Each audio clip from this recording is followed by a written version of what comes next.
Coming up tonight on the season finale of This Week in Carrington Sports. Cardinal Boys Golf takes part in the Region 3 and 4 meet in Jamestown. We will let you know how Brady Morgan's teams did. Plus, it's our spring recap edition of the program. We will talk to baseball head coach Wayne Shipman after the Cinderella run in the postseason. Cardinal softball got to within one game of the state tournament. Again, we'll talk to head coach Brady Smith about the season on the whole. And it was another impressive campaign for Carrington Track and Field, and head coach April Hogarth will join us to recap it. Plus, tonight, we have a season montage from 2025-26, quite the year it's been, and we'll look back on the entirety of it tonight. All of that and more coming up on the season finale of This Week in Carrington Sports.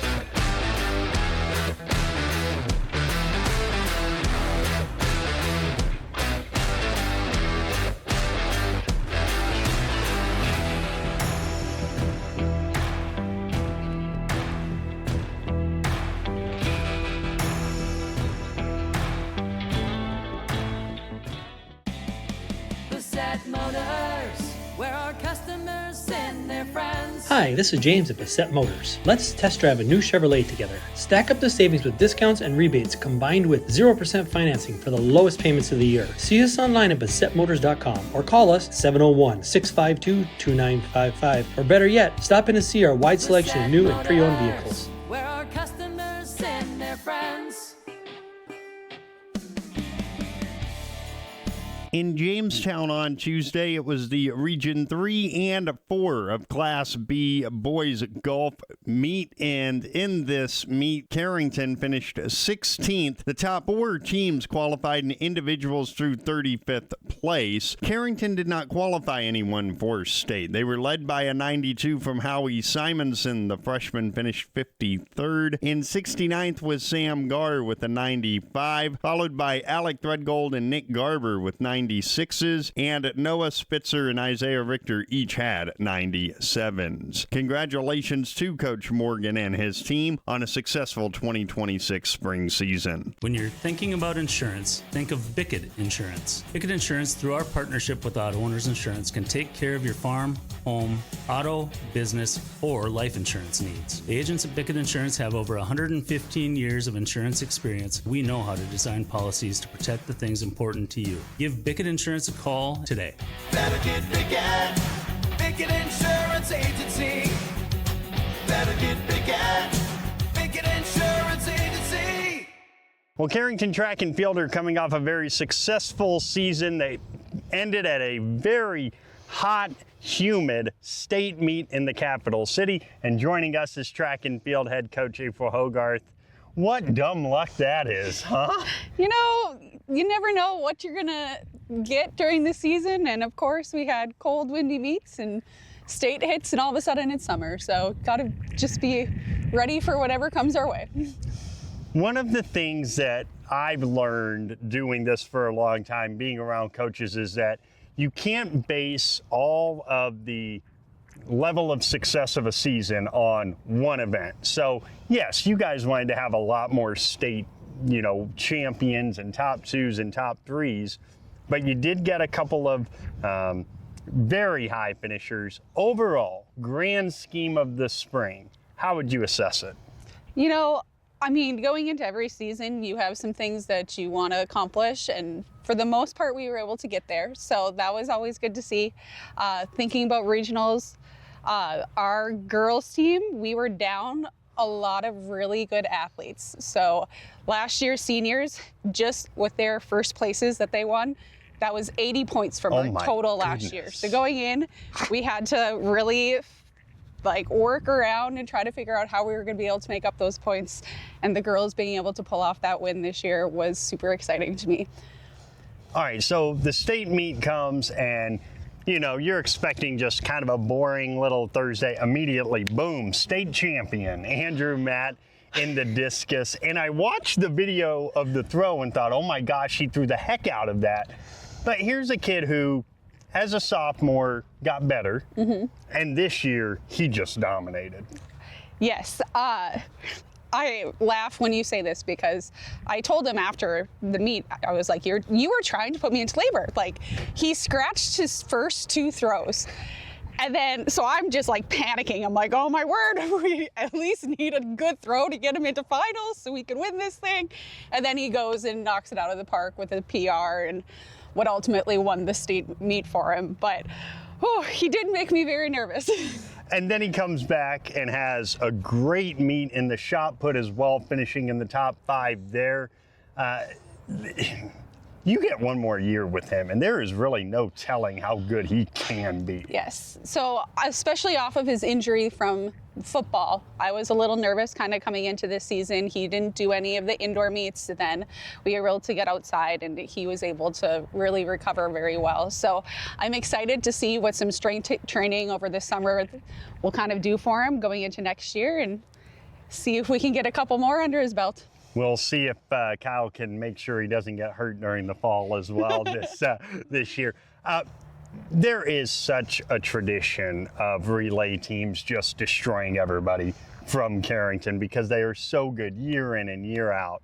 You had so many relay teams at the state meet. I'm not even going to try to list them all off, but the 4x400 girls that placed, that was a really good group. They have worked so hard this year, and I could not be more proud of them, and they really showed up, especially at state.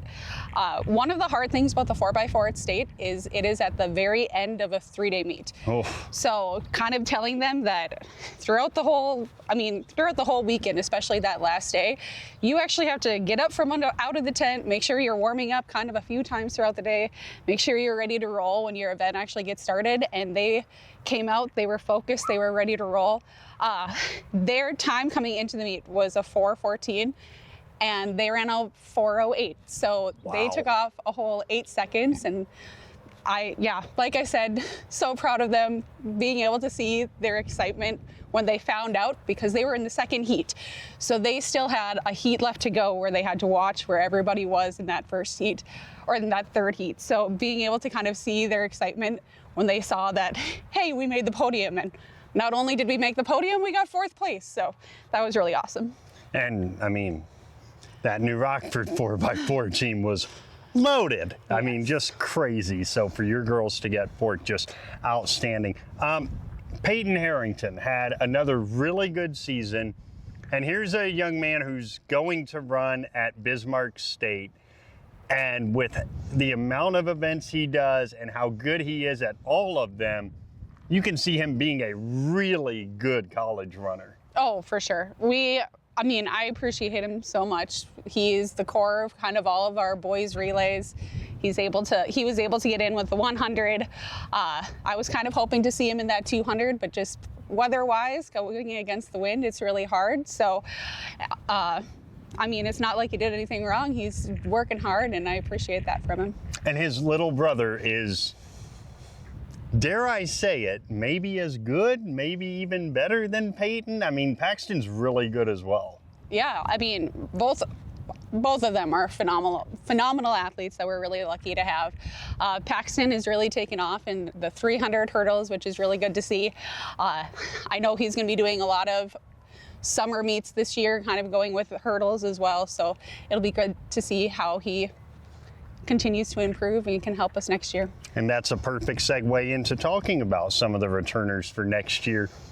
You have a group that it doesn't seem around this school there's that many juniors right now that are athletes. So No. You'll still have a pretty young team next year, but what are you kind of looking forward to from that younger group, that 7th, 8th, 9th grade group? I know I talked about our 7th grade boys last year, and now they're 8th grade boys this year for our distance, and they continue to just amaze me, and they've been working hard, especially Gavin Stedman going forward. He's able to run with some of the top people in our region who are juniors and seniors, so having him be an 8th grader and already that good is super exciting just for the future. As far as boys goes, girls, like you said, we have a lot of younger kids. We had Kinley Marcotte really step up this year for 8th grade, Jordan Coleman as well. And that was kind of in field events as well as track events. So we're kind of looking forward to just being able to utilize them next year too. And a lot of these are names you're going to hear in the fall. I know Gavin Stedman's an excellent cross-country runner for your team. So that kind of leads into, what do these kids need to be doing in the summer? Is it the idea like Paxton has to run in some meets during the summer? I mean, I would love that. It does get really expensive. So it's something that, hey, if you're willing to put forth some money and go to all these different places, compete in meets, it's great for you, and I would completely support it. Otherwise, I mean, being in the weight room, running on your own, just making sure that you are training, because as soon as season starts, if you're already in shape, that just gives you time to kind of peak by the end of state, whereas we don't have to use those first few weeks to really get you in shape in order to train. All right, we would be remiss if we didn't mention it.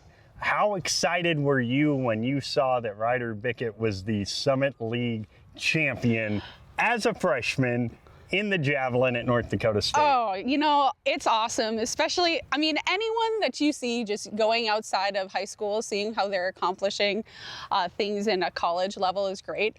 But I saw it on Facebook the first time and I was like, oh my word, did I just see this right? So then I had to like double check it just to make sure. And it was great to see. Well, Coach, congratulations on another great season. She's going to have a lot of the same kids next year, so we're probably going to see a lot more dominance from April Hogarth's track and field team. Coach, thanks so much. Thank you. Life is about moments, big or small, joyful or challenging. At Carrington Health Center, we believe everyone in our community deserves compassionate care close to home, so you can focus on enjoying those moments surrounded by the people you love. At our facility, we put the care in physical therapy, radiology, the acute care clinic. Carrington baseball had a Cinderella postseason run in the Region 3 tournament, getting to a semifinal before losing to South Border. And they got a lot of playing time for a lot of young players. And the man that put that plan together is joining us, head coach Wayne Shipman. I mean, that was a lot of fun, that postseason run. Kind of came out of nowhere, but my goodness, you must be awfully proud of the way the guys finished the year. Oh, 100%. Yeah. Aside from Monday, it was a lot of fun. Yeah. But yeah, I mean, Tuesday, we went to Castleton, turf, nice field, played New Rockford. I mean, we felt like we had a chance, in that game. We played competitive games with them earlier in the year. And then we ended up winning 3-2, made a couple nice plays in the field to kind of save the game. And Tate pitched really well. Couldn't ask him to pitch much better, I guess. And then we played Valley City, which kind of cleaned our clock the day before. And Jacob Basons, he did a good job of pitching. He only gave up runs in one inning. So yeah, he did a real good job. And yeah, it was definitely fun. So after playing that well in Castleton, you come home and start politicking Carla to get turf at your field, right? Yeah, I wish it was that easy. Had a little spendy, but yeah, Lemoore, they were talking about turfing theirs after water problems for 2 years and that, but yeah, we'll see about ours. So it's impossible to talk about your 2026 season without talking about the young players. And you did have good numbers in the program, and the good numbers come from those younger groups. But you had, by the end of the year, 2 and sometimes 3 seventh graders in the lineup. You had an 8th grader as designated hitter or second or third or sometimes pitching, what have you. You had maybe your greatest improvement come from a freshman. This is exciting stuff. Right. Yeah, those young guys, they stepped in, they demonstrated they could make some plays on defense, and so they got their opportunity and they made the most of it. James Rao, yeah, he's super utility, I guess, kind of pitcher, second, third. I even had him catch a little bit in the JV games because in the future, I'd like to see him be able to catch so we could maybe have 3 catchers and then they don't all get catching every game, they get to play another spot. But yeah, them young guys, they did a real good job. They improved throughout the year, which was awesome. They're aggressive at the plate. They don't always hit it, but they put up a good fight. But no, I was real happy with how those younger kids, the whole team, to be honest, improved. That's the key with a young team. You find out very quickly how coachable they are. And early in the year, there was a lot of, all right, I'm going to take a strike, see what it looks like, and then try to work. Well, as a hitter, it's hard enough to hit. Don't fall behind in the count. And that's pretty much what you told them. And they did get more aggressive and get better swings off the second half of the season. Yeah, basically, I just wanted them to be aggressive. If you see a fastball, hit it. Don't have to deal with the off-speed stuff because it's going to be way better than they've seen to this point. You know, seventh grader against a senior, no matter what's not a good matchup. But, you know, I'll give them credit. I mean, other than the three seniors, are really relatively young. Taylor Merring, he played last year quite a bit too, but I mean, Jamison Coots is a sophomore who, you know, he's just starting to become one of the older kids. So, yeah, they just told him to be aggressive and go down swinging. I am floored at how much improved Isaiah Otis was at the end of the year. Here's a kid who, I think he got 5 at-bats in 2025, and you could see, oh, there's something there. I wonder if he puts it all together, what that looks like. He just hit 300 for you as a freshman. Yep. Yeah, and he started out, you know, I mean, he put the ball in play with some tough luck, you know, and the last 5, 6, 7 games, he really come on. I mean, in the tournament, he's a big part of why we won a couple of those games. Had a couple doubles, you know, in the one game and drove in 4 runs or whatever it was there. Yeah, he's sticks with it. He puts some work into it. He's going to be a really good player.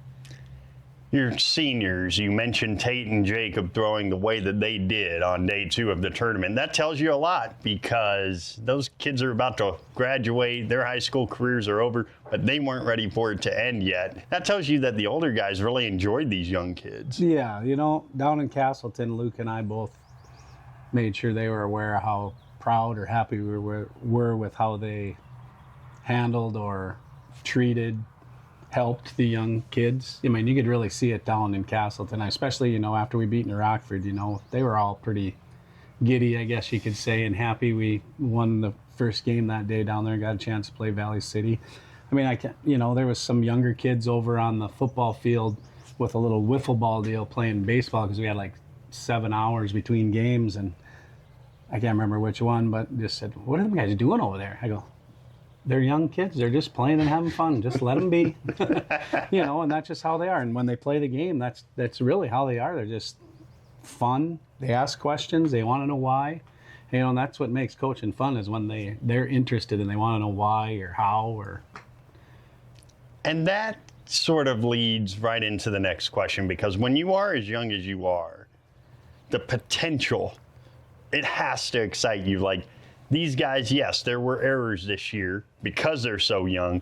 They work on their feet a little bit, which comes with innings and experience. I mean, you are putting together maybe a really, really good baseball team in a year or 2 or 3 or maybe for the next 5 years. Who knows? Yeah, they could be pretty competitive again next year. We're going to be really young again. But, yeah, I think we could be competitive. We're going to have to find a little bit of pitching. Tate and Jacob gone. Max, he threw pretty well, you know, down there as best he could anyway, you know, and I could tell he was disappointed, and I just told him, hey, don't worry about it. I'll take most of the blame because, you know, you didn't get on the mound as much during the year because it's really hard to take you out from behind the plate, even though we did that, and it paid off because he made some nice plays at shortstop that saved runs, and Isaiah Otis did a good job behind the plate. So Isaiah being behind the plate helps us for the future. But yeah, those young kids, if they just keep working at it, they could have some good success in baseball. Potential, that's funny you use that word. It's I've used it before. I tell them, what's the most dangerous word in sports? And that's potential. I said, because, you know, you hear that, and in your mind, you're saying, hey, everybody says we're going to be good. You know, and then sometimes you forget to practice and do what you've done to get to this point, and you don't continue that. Well, if you stop, you know, putting the time in, well, you're going to level off instead of keep crescendoing. So with those seniors graduating from the mound, you did create some depth. I don't know if it was intentional or it just so happened this way, but you now have Tayling coming back, Jamison, James Rao, Radke Hui, I thought did not look overmatched at any point this year. Landon Clifton can throw it. Isaiah Otis can throw it. I just listed 6 guys, and probably before the season, people were going, I don't know if we have more than one pitcher next year. Yeah, right. Yeah, we have all of those guys can, and they're, you know, they don't throw it hard, but they do a good job. They throw strikes, and the biggest thing I think that we learned in Castleton is if we make plays, throw strikes, you know, make them earn their way on base, you're going to be in every single game, every single one. I mean, even the last one against South Border, I mean, we just didn't hit the ball good enough. We pitched and played good enough defense to have had a chance to win that game. We just didn't get timely hittings or back-to-back hits in the same inning where, you know, and they got a couple, and that's why they won the game. So now looking forward, before we even look ahead to next year, I know how important this is to you. These guys have got to play during the summer because that's where they're going to get a lot of at-bats, a lot of innings, a lot of ground balls with Connor's team, with Randy's team this summer, I should say. Summer ball, so important for these kids. Right, and they actually get to play in decent weather for the most part. Yeah. But yeah, no, that'll be important. And I think the Babe Ruth team, you know, they're going to be a young Babe Ruth team. You know, a lot of 7th grade, that's your first year of Babe Ruth. But yeah, those at-bats and practice and games are going to be valuable for them going down the road. Legion kids, you know, they only have barely enough to have a team, 9, 10, 11, whatever it is they got, plus a couple of Babe Ruthers. So, you know, there's not going to be a lack of playing time, that's for sure.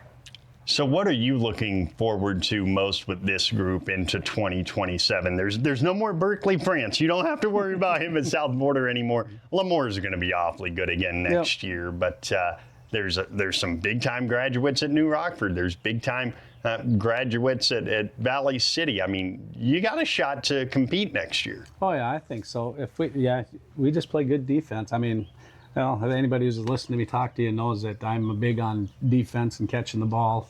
There's nothing more irritating is probably not the right word, but, you know, than balls that I feel like you should be able to make plays on. Physical errors are going to happen. Mental errors shouldn't happen. Maybe once, and then we tell you, and then it should progress where they don't happen anymore. But yeah, when I played, I loved defense. I just loved catching the ball, trying to catch him, whatever. So that's probably why I'm a little more heavy on that part of being hard on them. Hitting's hard. I mean, you know, it's hard to hit a baseball when somebody's throwing, especially when they start throwing it hard. And then they come at you with a off-speed pitch that's 10, 12 miles an hour slower or whatever, and way out in front. So that makes it tough. But yeah, I'm just hoping these kids can get better over the summer, and next year when we come, they'll be, you know, anxious and ready to get going for baseball. Well, Coach, congratulations on the postseason run, and thanks for doing this. Yeah, you bet. Thank you for the coverage this year. It's kind of awesome. The fun is always on tap. I'm heading to Headlocks. Headlocks. Headlocks. Head on over to Headlocks of Carrington for some great deals after the Cardinals game. If you and your friends come in sporting any Cardinals gear, you'll not only receive the friendliest service around, but also special discounts. Ask for more details and visit us on Facebook for all of our happenings. The fun is always on tap. I'm heading to Headlocks. Headlocks. Headlocks. Headlocks, Carrington, North Dakota. Cardinal softball came up one game and maybe even one inning short of the state tournament in 2026, and their head coach Brady Smith joining us now. Is that how it feels to you? I felt like if that game had one more inning, you might have stole it in the end. Yeah, I've been thinking about that a lot, and you know, the combination of us starting a little too slow, and if the game was extended one more inning, I mean, kind of one of those things where you never know unless it would have happened, but you know, coulda, shoulda, woulda sort of coulda, shoulda, woulda sort of a thing, but yeah, I liked our chances in that tournament, and just fell up one game short. Overall, grand scheme of things, this felt like, you mentioned to us in preseason, you need to see the program take another step. I know it's not a step to the state tournament, but it does feel like, especially from a developmental standpoint, your program did take another step forward this year. For sure. You know, I think that's something that we had talked about too, is I think we were in every single game that we played in this year. We had a lot of one score or one run games this year, and against probably the best schedule that we've ever had as a program too. And so you got to look at those things as well. You know, you just can't look at the wins and losses, but the quality of the wins and the quality of the losses against some pretty good teams. So We got a lot of really good 7th graders coming up in the upcoming years, and a lot of them too. So, and I think a lot of those sophomores this year took a big jump and filled some shoes that we kind of lost from last season. And like girls like Ella Volk, really, she had to step in full time this year. Kennedy, another one who had to step in full time. Cambry, that 3rd girl. So, and then Brooklyn too, who's going to get a lot more opportunities in the upcoming years. So. But yeah, I'm really proud of how those younger girls really battled and filled the shoes that they needed to fill, and I'm really looking forward to next year. Let's talk a little bit about your sub-varsity. It's the first time you've had a proper sub-varsity schedule because numbers allowed for it this year. What did you learn about those young girls? I know you like where they're headed. Yeah, a lot of talent. Skill-wise, just still would like to see some more knowledge of the game, which that's going to come with just repetition and playing the game. And hopefully that they continue to play some summer ball this summer too. That's really going to help with the repetitions and knowledge as well. So, but yeah, a lot of skill sets. We could throw 3 different girls, I think, in that 7th grade class. The at-bats got way better.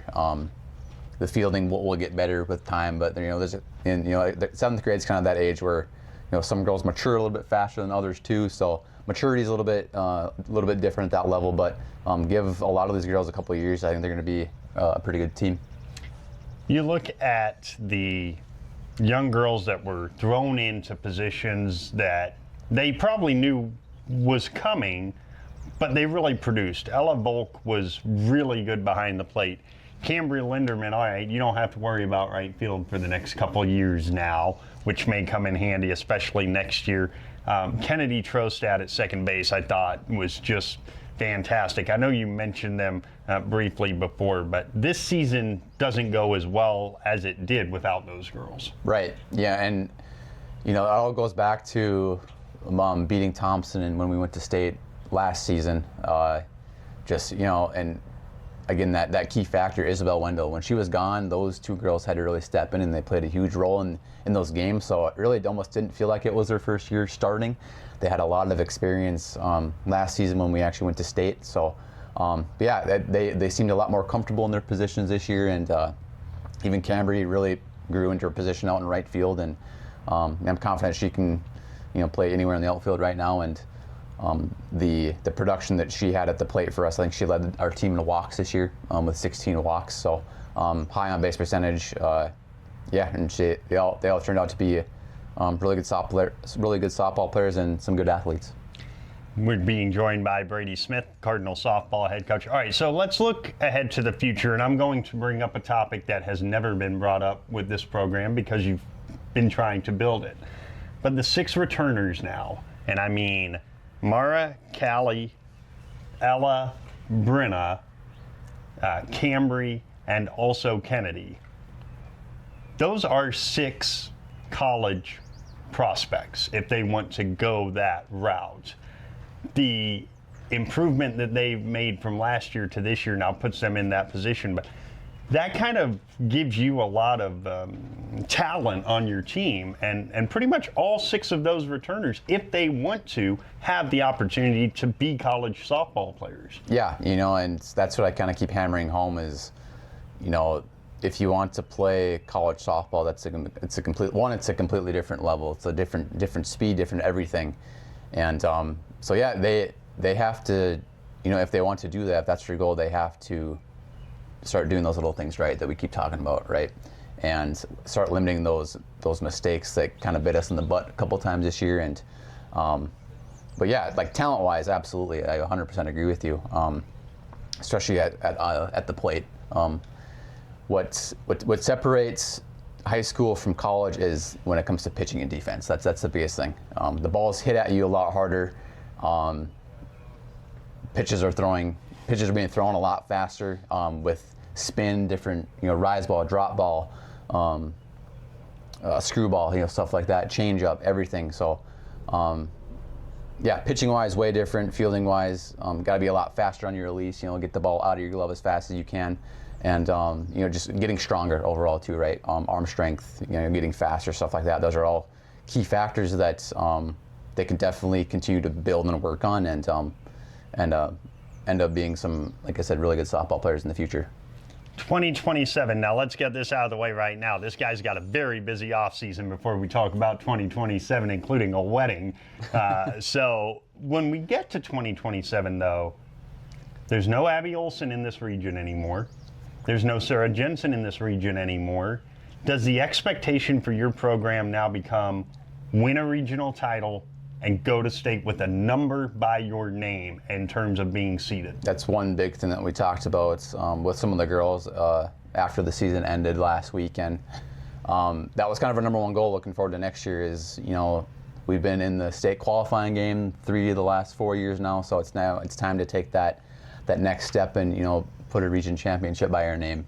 Like you said, to get ourselves a number when we get to the state tournament too. So that's one big goal that we're looking at team-wise next year. And you know, like you said, there's a lot of big names that aren't going to be in the region next year and, on the Thompson roster, and like you said, PCN and other teams throughout the region. So we're pretty fortunate with the girls that we have coming back for us, and obviously we're gonna dearly miss Lauren Aubrey and Bailey next year too. Like I said, it's going to be really weird not seeing them next year at all, and made just a huge impact on our team. But yeah, some big name teams that are going to be our opponents. We're going to be out of the region next year. So just gotta, you know, come hungry and learn from what we experienced in that loss to PCN.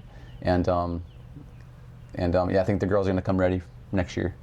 And you'll roll into town with one senior on the roster. Now, it's the best player to ever play in this program, but one senior on the roster. Brady Smith joining us after an 8-win 2026 campaign. Coach, thanks for doing this. Thanks, BJ. Thanks for your coverage. Nothing has embodied the American spirit like the family farmer. Year after year, they continue to work the land and plant their crops. Through droughts, floods, and uncertain markets, they keep that spirit alive with another crop harvested for the next generation. And for that, we tip our hats to them. Farmers Union Insurance, protecting those that protect America's food source. In Carrington, see Randy Hui. As we wrap up the 2025-26 season, we'd like to say congratulations to the seniors, and we can't wait for what's next in your futures. Now, with a look back at the 2025-26 season, here is our retrospect as we sign off for the final time this school year. Thanks so much for joining us, and good night from Carrington. He gets outside at the 30. Whitman makes a man miss at the 20. He's down the right sideline at the 10. Inside the 5. Touchdown Cards! Max Whitman, a 32-yard touchdown, and Carrington strikes first. He will roll the pocket left. He throws the throwback screen. Nobody out there. McAloney at the 20. Inside the 10. McAloney. Touchdown Cardinals. The first career touchdown for Maddox McAloney. Steps up. Scrambles right. Now throws deep down the near side. It is caught! McAloney at the 5. Deflected ball. It's Hewitt to Hornet to Mara Johnson. And she gets the kill. We're level. McKenzie to the left of Whitman, who calls for the snap. He has it. He wants to throw. Whitman steps up, throws. McKenzie is open. He's got it. Touchdown. Cards. They've got the lead. Shotgun for Whitman. Has the snap on 2nd and 21. It's a reverse. Parker Biggett is going to throw it to Max Whitman. It's caught. Touchdown, Cardinals. Parker Biggett to Max Whitman, and the Cardinals have the lead. Labor's kick is away from left to right. It's angled towards the right side. Zink at his own 9.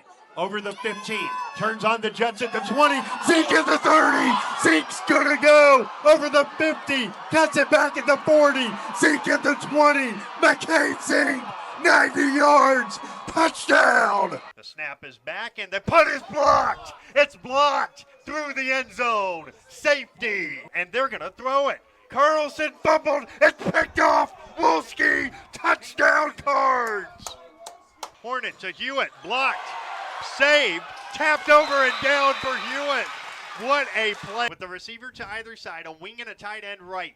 The wing is Wolski, shotgun Max Whitman, man in motion Peyton Harrington, and he'll give it to McCade Zink over the right side, over the 30, down the right sideline at the 40. McCade Zink over the 40, inside the 30. McCade Zink, the first play, 80 yards, touchdown. Field on 3rd and 14. They're setting up a screen, and it's McCade Zink with room over the 40. Makes a man miss at the 45, breaks out 50. There goes Zink inside the 20. Zink spins to the 10. He's all the way home. Touchdown Cards. Man in motion, Carrington into the backfield. Not a good snap. Whitman will keep it going left. He's got a first down and more, 40. Inside the 30 to the 20. Max Whitman at the 10. Touchdown, King Max. And play action. LaFontaine, oh my goodness. Oh my goodness. That's going to be on every highlight reel ever. Alec Threadgold absolutely decleats LaFontaine.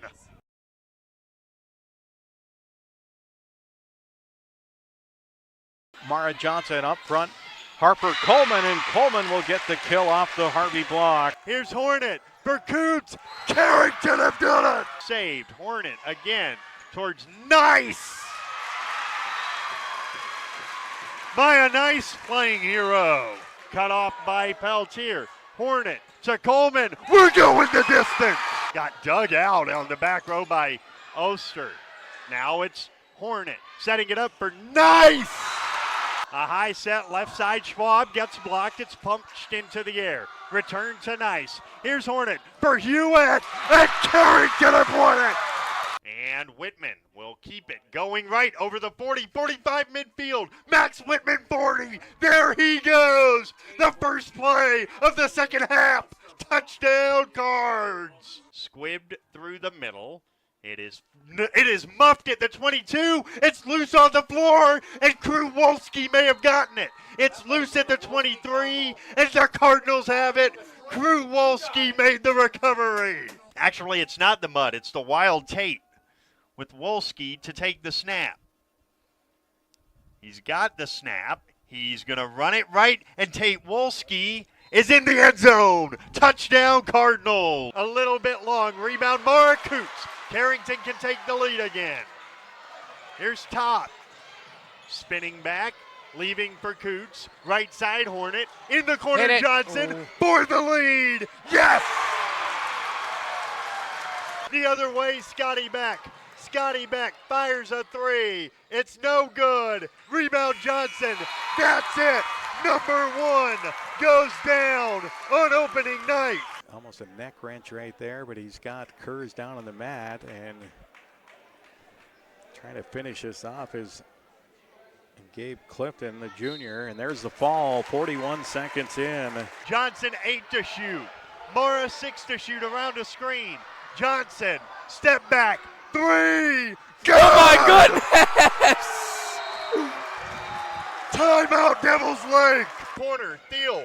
Extra pass. Oh my, Johnson, good pass. Wide open three. Boom. She got it. Starting 5 out there. Top gets by her defender and lays it in. Down the center of the floor. Shuffles it off to Hagel, who lays it up in and one. Hayden Hagel, a chance at a 3-point play. Carrington has scored 6 in a row. The inbounds pass is stolen. Mara Johnson down the lane. Kick out. Hornet. She'll drive. Here's Maya Nice straight away. She drives the lane. Maya Nice lays it in. 2-point game. Wrapper up feet stolen by Maya Nice. Carrington can tie or take the lead. 1:35 to go. It's Hornet. It's Johnson. It's Hornet for the lead. She got it. Rebound. Hornet had it and recovers it. 1:10 to go. 55 all for a spot in the state tournament. Here's Aniston Hornet. Dribbling left, leaves for Sienna Top. Right wing, Maya Nice, a 3, it's good! Maya Nice, a 3! Fakes a 3, takes a 3, it's long. Rebound, Wolski, kick out McAloney, his 3 is good! 10 in a row Card. The first pitch to Brenna Wolski is laced into center field, a base hit. Scoring is Trostad, scoring is Hewitt. And how about that for a first varsity at bat? A 2 RBI single for Brenna Wolski, and the Cardinals lead. And now a high drive deep into center field, and it's gone. A home run for Callie Hewitt, and Carrington lead it 6-3.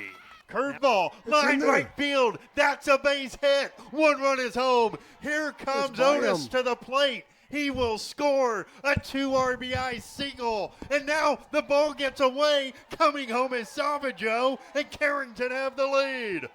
Wolski slaps it through the left side, a base hit, and it gets past the left fielder. Coming home base-ons, Whitman around third. He will score. Wolski heading to third. He is there with a single and a 2-base error. It is 9-2. Swing and a miss. He struck him out. Strikeout number 12 for Tate Wolski. They play him straight away. The 2-2 with 2 on and 2 out is lined down the right field line, and it's past the right fielder fair. Meering scores. Whitman scores. A 2 RBI double for Jamison Coots, and the Cardinals have a 2-1 lead. It is on the way. They're set up outside. It's golfed in the air to center. There it goes. It's gone. And it hits a vehicle right beyond the fence. It's the 3rd home run of the season for Callie Hewitt. It's on the way, and Coots hammers it right center field. It is gone. A home run for Mara Coots, her first of the season, and it's 4-2. He swings and hits one in the air pretty deep to left field. Back it goes near the fence. It's out of here. Max Whitman, a 3-run homer, and the Cardinals have a 3-1 lead. The pitch. Swung on and golfed in the air deep to left center field. It's way back there, still going. Goodbye. A home run for Tate Wolski, and the Cardinals have a 5-4 lead in the 5th. 3 balls, 1 strike to 7th grader Landon Clifton. The 3-1. Is ball 4, and the ball game is over. Coming down the line with the winning run is Adrian Otis, and the Cardinals win it 7-6. The 1-0 is blasted to left. Tate Wolski did it again. Another home run for Tate Wolski. His 3rd of the day, and Carrington are back within a run. And here's Callie Hewitt. If she makes history right now, the game will be over. She has singled, tripled, doubled, and singled again. The pitch.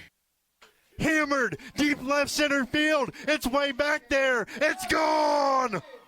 Callie Hewitt has just completed the first cycle in Carrington softball history to walk it off 13-3 in 6 innings.